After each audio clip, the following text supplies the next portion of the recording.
Hebrews chapter 3. Wherefore, holy brothers, co-havers of the heavenly on-calling, downthink in regards to the apostle and archpriest of our like wording, Jesus, being faithing to the one making him, as also Moses was in his whole dwelling.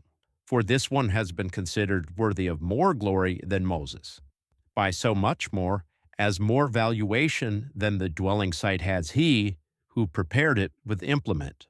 For every dwelling site is prepared with implement, under the authority by someone, but the one preparing all with implement is God.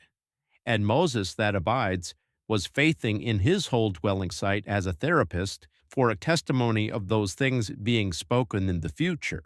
But Christ as a son is faithing on over his dwelling site, whose dwelling site we are, yea, we, so if we down have the frankness and the boast of the expectation confirmed, long extending until the finishing.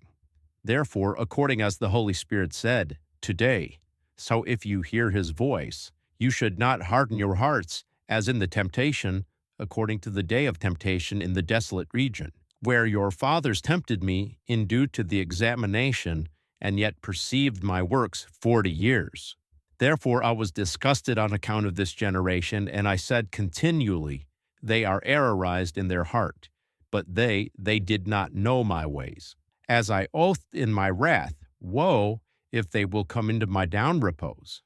Look, see, brothers, lest at any time there will be in any of you an evil heart of unfaithing in the standing off from the living God.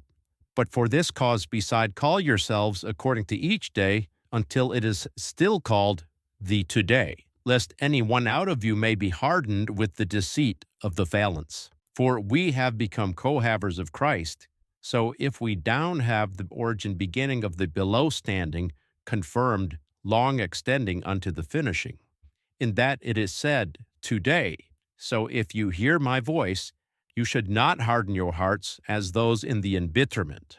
For some hearing this embittered, but for this cause not all those having come out of Egypt through Moses. But on account of whom was he disgusted 40 years? Was it not on account of those having failed, whose corpse fell in the desolate region? But to whom did he oath that they will not come into his down repose except to those having become incompliant? Also we see that they were not able to come into it because of unfaithing.